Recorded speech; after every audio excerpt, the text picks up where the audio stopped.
Hi, I'm Josh Hawkins, and this is episode 71 of Opening Up the Gospels. Since episode 61, I've been chronologically walking through some of the events of the time period that I've called Jesus' middle Galilean ministry, which stretches from the Sermon on the Mount in 28 AD to just a few months later through the sending of the 12. In the last episode, we looked at the absolutely mind-blowing story of Jesus calming the storm. The Gospels make clear that the calming of the storm took place on the same day as many of Jesus' parables, which we looked at back in episode 69.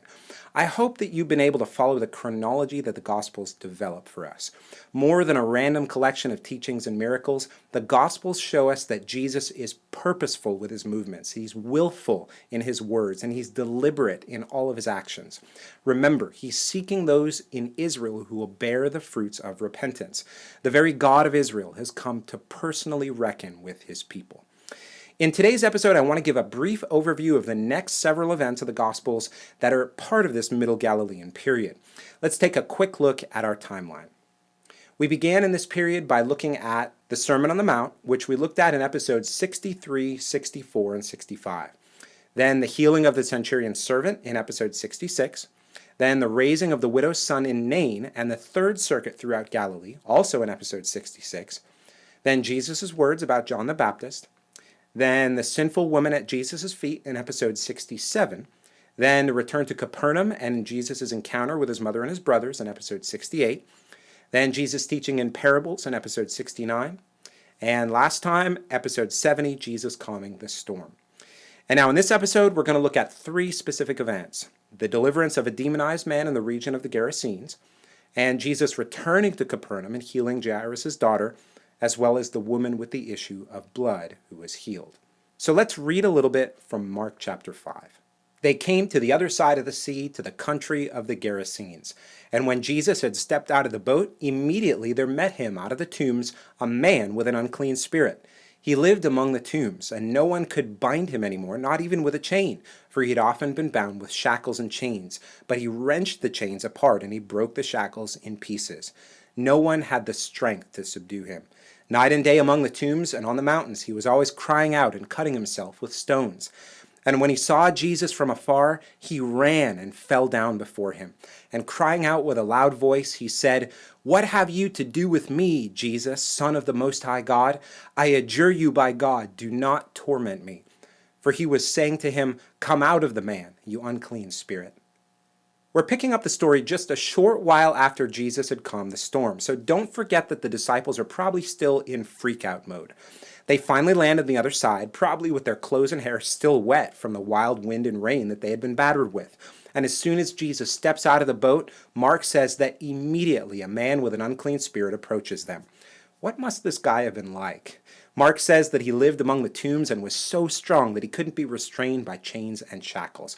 Not only that, he always yelled and screamed and would cut himself with sharp stones.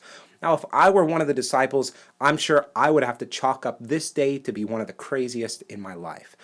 I was just on a boat thinking about how I'm going to drown and die, and now I'm finally safe on the beach, only now to have a zombie come up to me and act all crazy. Maybe I just should have stayed in bed this morning. What the demon says to Jesus is very important, and it's not a minor point here. And what is that point? Even the demon knows who Jesus really is. It's the one who the angel Gabriel told Mary about back in Luke 2. It's the one who the disciples have believed him to be back in John 1. And it's the one whom the Pharisees and the Jewish authorities refuse to acknowledge. Jesus is the Son of God, the promised King of Israel who will rule from Jerusalem. All of the prophets boldly declare that on that great future day, called the Day of the Lord, God will establish his kingdom and the forces of darkness will be punished once and for all. Look at this passage from Isaiah 24. In that day the Lord will punish the powers in the heavens above and the kings on the earth below. They will be herded together like prisoners bound in a dungeon.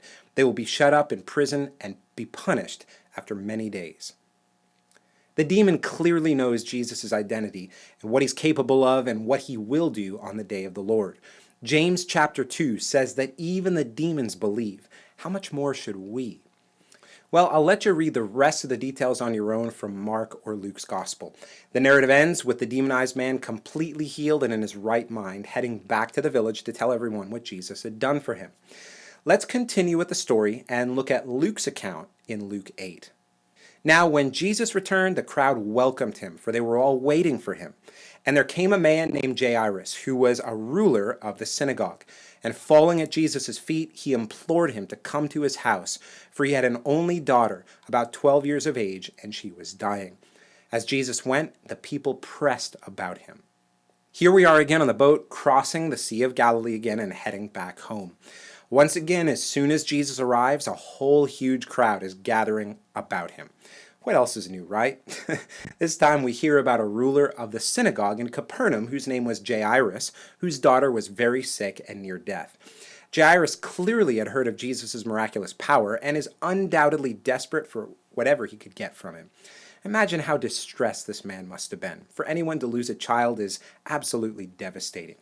And he's out of options, and so he falls at Jesus' feet and begs him to come to his house to lay his hand on his daughter so that she might live. Jesus agrees and he heads towards the house, but as he goes, something else happens. Let's keep reading in Luke. As Jesus went, the people pressed about him. And there was a woman who had had a discharge of blood for 12 years, and though she had spent all her living on physicians, she could not be healed by anyone. She came up behind him and touched the fringe of his garment, and immediately her discharge of blood ceased. And Jesus said, "Who was it that touched me?" When all denied it, Peter said, "Master, the crowds surround you and are pressing in on you." But Jesus said, "Someone touched me, for I perceive that power has gone out from me." And when the woman saw that she was not hidden, she came trembling, and falling down before him, declared in the presence of all the people why she had touched him, and how she had been immediately healed. And he said to her, "Daughter, your faith has made you well. Go in peace." As I've mentioned before, crowds were the norm pretty much everywhere Jesus went. They press about him, trying to get close to hear him or to lock eyes with him in hopes of receiving something from him. And here we see a woman who had been ill for 12 years do that very thing. She manages to find a way through the crowds, pressing about them and inching closer to Jesus. And just like Jairus, imagine the determination this woman had.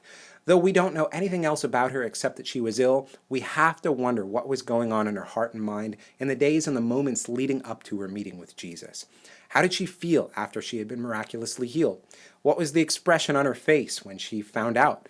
How much were her knees trembling as she came and fell before Jesus and acknowledged that she was the one who had touched him?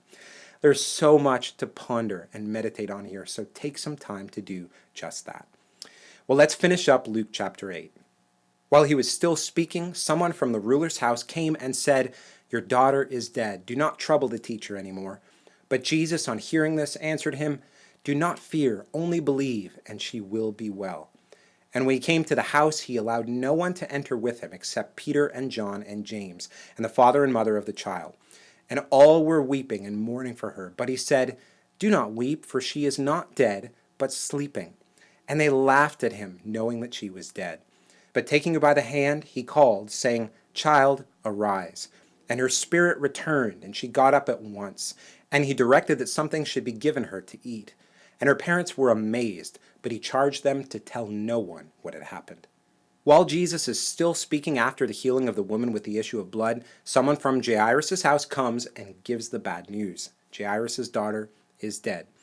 Picture Jairus here. He had just seen the woman healed and commended for her faith, which surely must have encouraged him. But what devastating news must it have been when he heard that his daughter had died. I love what Jesus does here. He just looks at Jairus and he basically says, "It's going to be okay. Don't worry. Just keep that same faith that you had just a few minutes ago. She's going to be fine."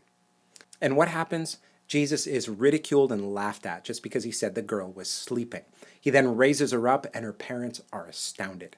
Again, don't pass by these details too quickly. Think about what it would have been like to be the mother of the girl. How much emotional turmoil would she have gone through watching her daughter slip away and die? How many sleepless nights did she have as her mind raced and her heart worried exceedingly?